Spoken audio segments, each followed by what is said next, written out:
Hello students, कैसे हैं आप सभी का एक बार फिर से स्वागत है स्मार्टो सिस्टम्स में। तो आज हम दोस्तों बात करेंगे मैग्नीफिकेशन के बारे में कि मैग्नीफिकेशन क्या होती है और किस तरह से हम मैग्नीफिकेशन निकाल सकते हैं। तो सबसे पहले हेडिंग बना लेते हैं दोस्तों, magnification.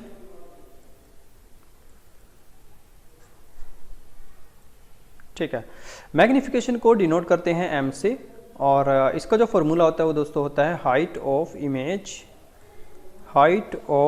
Image upon height of object. ठीक है, यानी कि हाइट ऑफ इमेज यानी कि कितनी हाइट है इमेज की और ऑब्जेक्ट की जो हाइट है वो कितनी है, उसको हम बोलते हैं मैग्नीफिकेशन। ठीक है, तो यहाँ पे दोस्तों हम दो केस लेके चलेंगे मैग्नीफिकेशन के केस में। सबसे पहले हम लेके चलेंगे अगर मैग्नीफिकेशन हमारी पॉजिटिव है तो अब लिखेंगे if m is positive. m means यानी कि मैग्नीफिकेशन जो है वो हमारी पॉजिटिव है। मैग्नीफिकेशन पॉजिटिव होने का मतलब क्या है दोस्तों, जो हाइट ऑफ इमेज है, हाइट ऑफ इमेज और जो हाइट ऑफ ऑब्जेक्ट है, हाइट ऑफ ऑब्जेक्ट, ठीक है, उनके जो साइन है वो सेम है। ठीक है, या तो वो दोनों नेगेटिव साइन के होंगे या वो दोनों पॉजिटिव साइन के होंगे। ठीक है, पॉजिटिव साइन या दोनों पॉजिटिव साइन के होंगे तो ऑब्वियस सी बात है कि आंसर भी हमारा पॉजिटिव आएगा। अगर दोनों नेगेटिव साइन के होंगे तो नेगेटिव नेगेटिव कैंसिल हो जाएगा तो आंसर आ जाएगा हमारा पॉजिटिव साइन में। तो sign should be sign of both image and object is same. ठीक है, साइज जो है वो दोनों में सेम होने चाहिए, इमेज का भी और ऑब्जेक्ट का भी, चाहे दोनों नेगेटिव हो चाहे दोनों पॉजिटिव हो। ठीक है, सेकंड केस ले लेते हैं, इफ़ m इज़ नेगेटिव, यानी कि जो m की जो वैल्यू है वो नेगेटिव है, मैग्नीफिकेशन नेगेटिव है। तो इसका मतलब क्या है, जो साइन है हमारे पास सेम आ जाएगा, हमारे पास सेम ऐसे ही height of image upon height of object. ठीक है, हाइट ऑफ इमेज और हाइट ऑफ ऑब्जेक्ट ये क्या होना चाहिए, नेगेटिव। तो हमारे पास जो m की वैल्यू क्या आएगी, नेगेटिव आएगी। और जो नेगेटिव है इस केस में हमारे पास जो इमेज की जो क्वालिटी है वो हमारे पास आएगी, उसमें हम लिख भी सकते हैं इमेज कैसी होगी, image is inverted and real. ठीक है, m इज़ नेगेटिव के केस में, अगर m नेगेटिव है, मैग्नीफिकेशन नेगेटिव है, तो इमेज क्या हमारी इन्वर्टेड रहेगी और रियल रहेगी। ठीक है, अगर m पॉजिटिव की बात की जाए तो इस केस में हमारे पास जो इमेज है वो रहेगी वर्चुअल, ठीक है, एंड इरेक्ट। तो दोनों चीज़ें आपने याद रखनी है कि इमेज की जो पोजीशन है या इमेज की जो मैग्नीफिकेशन है वो पॉजिटिव है या नेगेटिव है, तो उसके बेस पे आप बता सकते हैं कि इमेज का जो कंडीशन है वो कैसी होगी, वर्चुअल होगी, इरेक्ट होगी, या आपके पास इन्वर्टेड होगी या रियल होगी। ठीक है, तो ये था दोस्तों हमारे पास मैग्नीफिकेशन के बारे में। अब हम बात कर लेते हैं दोस्तों रिफ्रैक्शन के बारे में। रिफ्रैक्शन, अभी तक हमने पढ़ा रिफ्लेक्शन के बारे में, आज हम पढ़ते हैं रिफ्रैक्शन के बारे में। रिफ्रैक्शन में क्या है दोस्तों, सबसे पहले इसकी डेफिनेशन लिख लेते हैं, bending of light ray when it passes from one medium to another medium। ठीक है, यानी कि bending of light rays when it passes from one medium to another medium, यानी कि जो भी हमारे पास लाइट की बेंडिंग होएगी उसमें उसे हम बोलते हैं रिफ्रैक्शन।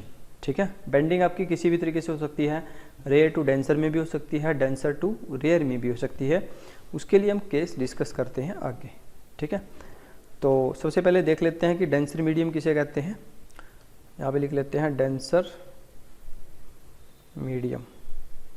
एक रेयर मीडियम होता है, एक डेंसर मीडियम होता है। डेंसर मतलब कि जो ऐसा मीडियम जिसमें क्या है, हम रे ऑफ लाइट, इसको लिख लेते हैं एक बार हम, मीडियम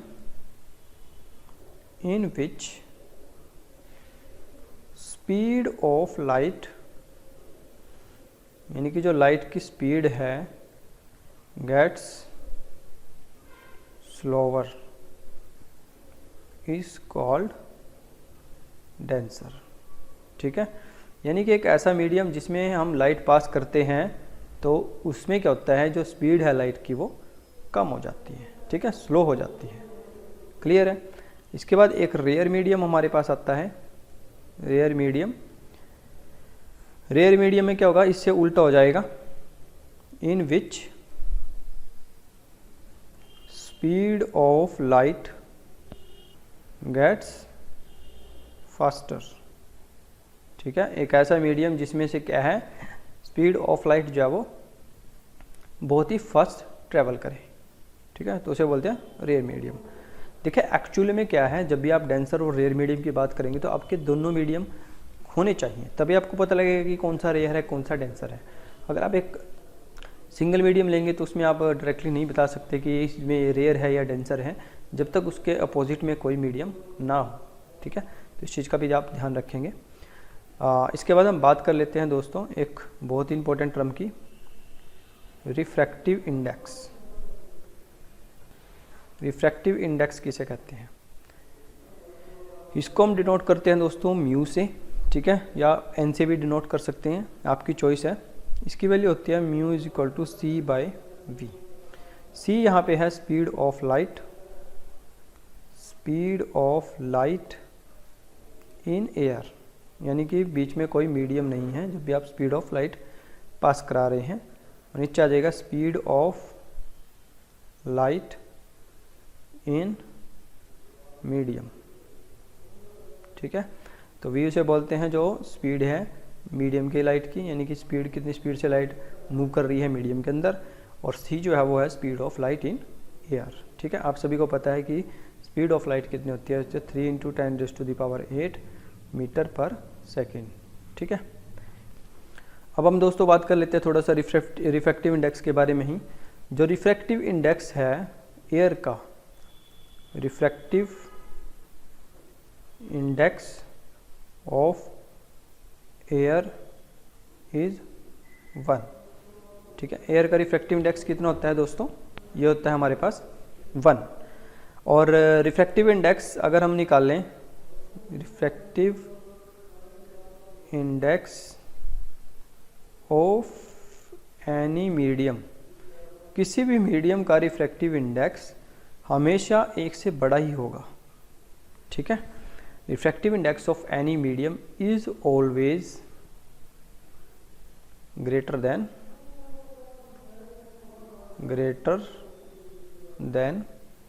1। ठीक है, 1 से बड़ा ही होगा हर केस में। रिफ्रैक्टिव इंडेक्स किसी भी मीडियम का 1 से बड़ा होगा। कहने का मतलब क्या कि एयर से ज़्यादा तो रिफ्रैक्टिव इंडेक्स हर मीडियम का होगा। क्लियर है। अब इसके बाद हम देख लेते हैं कि बेंडिंग ऑफ लाइट किस तरह से मूव करती है, किस तरह की बेंडिंग होती है हमारे पास लाइट की। तो सबसे पहला केस ले लेते हैं हम यहाँ पे, केस 1। केस 1 में हम डिस्कस करेंगे कि रे ऑफ लाइट जो है वो रेयर से डेंसर में जा रही है। ठीक है, सपोज करो मेरे पास ये बीच में एक लाइन है, सपोज करो यहाँ पे है एक रेयर मीडियम और ये है मेरे पास डेंसर मीडियम। ठीक है, रे ऑफ लाइट हमारे पास यहाँ से आ रही है और इस सरफेस पे टकराई, ये मेरे पास नॉर्मल हो गया, इसको मैंने नॉर्मल डिनोट कर लिया एन से। तो जहाँ पे टकराई इसको बोलते हैं इंसिडेंट एंगल। ठीक है, अब ये रिफ्लेक्ट होएगी, तो ये रेयर से डेंसर में जा रही है तो ये नॉर्मल की तरफ झुक जाएगी। ठीक है, इस टाइप से जानी तो चाहिए थी इसको ऐसे बिल्कुल स्ट्रेट, पर ये ऐसे नहीं जाएगी, ये नॉर्मल की तरफ झुक जाएगी। ठीक है, तो ये हो जाएगा हमारे पास एंगल आर, ये वाला एंगल हो जाएगा आर। ठीक है, इसको आप लिख भी सकते हैं, ये μ1 है, ये μ2 है, refractive index of second medium. Clear है, तो यहाँ पे लिखेंगे refractive index of second medium is greater than refractive index of first medium. ये आप लगा भी सकते हैं, ये एयर है, ये हमारे पास क्या है, कोई ग्लास है या कोई भी ऐसा लिक्विड जिसका रिफ्रैक्टिव इंडेक्स हमें निकालना है। ठीक है, तो इस केस में जो लाइट है, तो यहाँ पे लिखेंगे आप light bends towards the normal. ठीक है, जो लाइट है वो बेंड हो जाती है नॉर्मल की तरफ, यानी कि टुवर्ड्स द नॉर्मल। तो ये था हमारे पास एक फर्स्ट केस। बिल्कुल सेम ऐसे ही हम सेकंड केस लेते हैं। सेकंड केस में क्या करेंगे हम, सेकंड केस में हम डेंसर से रेयर में ले जाएंगे। तो ऊपर वाला मीडियम हमारा हो जाएगा डेंसर और निचले वाला हो जाएगा रेयर मीडियम। ठीक है, बीच में हमारे पास एक लाइन और यहाँ पे ये लाइट आई और ये हमारे पास हो गया नॉर्मल, कुछ इस टाइप से। ये हो गया इंसिडेंट एंगल आई, ये हो गया नॉर्मल, और ये अवे फ्रॉम नॉर्मल होएगी तो ये जानी तो चाहिए थी ऐसे एक्चुअल में, पर ये ऐसे ना जाके ये ऐसे घूम गई। ठीक है, अवे फ्रॉम नॉर्मल। तो यहाँ पे ये हमारे पास एंगल हो जाएगा आर, और इसको लिख सकते हैं आप μ1 और ये μ2। ठीक है, तो इस केस में जो μ1 की वैल्यू है वो ज़्यादा है μ2 से, क्योंकि μ1 जो है वो डेंसर मीडियम है और जो μ2 है वो रेयर मीडियम है। ठीक है, तो यहाँ पे आप लिख भी सकते हैं इस केस में light bends away from normal. ठीक है, जो लाइट है वो बेंड हो जाएगी अवे फ्रॉम नॉर्मल, यानी कि नॉर्मल से दूर हो जाएगी, दूर हट जाएगी। ठीक है, तो ये हमारे पास दो केसेस हो गए। इसके बाद एक थर्ड केस डिस्कस कर लेते हैं। वैसे तो इसमें ऐसे एग्जाम में कुछ नहीं आता है, फिर भी इसका पता होना चाहिए आपको। केस 3, केस 3 में क्या है, अगर if angle of refraction is 0, यानी कि जो रे ऑफ लाइट आ रही है, यानी कि ये हमारे पास सरफेस है, यानी कि रे ऑफ लाइट जो है वो बिल्कुल बिल्कुल बिल्कुल 0 एंगल पे आ रही है। ठीक है, तो उस केस में क्या होएगा दोस्तों। ठीक है, अभी तक तो हम निकालते थे नॉर्मल निकालेंगे, इसके बेस में तो 0 ही आएगा। ठीक है, तो यहाँ पे आई की वैल्यू क्या हो जाएगी 0। अब लिख भी सकते हैं I is equal to 0 degree. अगर कोई ऐसी रे ऑफ लाइट आए जो बिल्कुल 0 डिग्री पे हो, तो यहाँ पे लिखेंगे देयर इज नो बेंडिंग। तो उस केस में कोई भी रे ऑफ लाइट बेंडिंग नहीं होगी। जैसे ही आपका रेयर है या डेंसर है, डेंसर से रेयर है, तो ऑटोमेटिकली क्या है वही सेम टू सेम उसी डायरेक्शन में निकल जाएगी। क्लियर है दोस्तों, there is no bending of light. तो इसमें कोई भी रे ऑफ बेंडिंग जो है वो कोई भी लाइट जो है वो बेंडिंग नहीं होगी। ठीक है, इसके केस में आपके पास सिंपल सी बात क्या है, जो μ1 है वो μ2 के इक्वल हो जाएगा। तो भी आपके पास क्या है, then there is no bending. तो यहाँ पे ये 2-3 केस हैं जो आपने हमेशा याद रखने हैं कि नो बेंडिंग वाले केस कौन से हैं। जब भी रे ऑफ लाइट जो बिल्कुल 0 डिग्री एंगल पाए तब भी नो बेंडिंग ऑफ लाइट आएगा। और अगर दोनों का रिफ्रैक्टिव इंडेक्स सेम हो जाए, दोनों मीडियम का, कोई भी मीडियम हो सकते हैं, उनका रिफ्रैक्टिव इंडेक्स अगर दोनों का सेम हो जाए तब भी हमारे पास क्या है, नो बेंडिंग ऑफ लाइट ही नजर आएगा। ठीक है, तो इसको आप लिखते कैसे हैं कि μ1 और μ2 को किस टाइप से लिखा जाए कि ये μ1 का रिफ्रैक्टिव इंडेक्स है विद रिस्पेक्ट टू सेकंड के, ये सेकंड का रिफ्रैक्टिव इंडेक्स है विद रिस्पेक्ट टू फर्स्ट। तो इसको लिखने का तरीका है दोस्तों, जैसे मैंने लिखा μ21, तो इसका मतलब क्या है, रिफ्रैक्टिव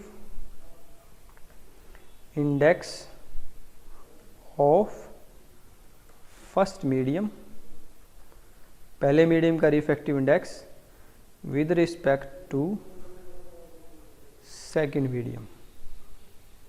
ठीक है, पहले मीडियम का रिफ्रैक्टिव इंडेक्स सेकंड मीडियम के रिफ्रैक्टिव इंडेक्स के रिस्पेक्ट में इस टाइप से लिखा जाता है, μ2 × 1। क्लियर है। ऐसे अगर आपने दूसरा लिखना है refractive index of second medium with respect to first medium, तो वो कुछ इस टाइप से आ जाएगा, यहाँ पे 1 आ जाएगा, यहाँ पे 2 आ जाएगा। तो आज की इस वीडियो में दोस्तों इतना ही। हम फिर से मिलेंगे आपको एक बार फिर से, और तब तक के लिए आप पढ़ाई करते रहिए दोस्तों अच्छे से। Bye bye, take care.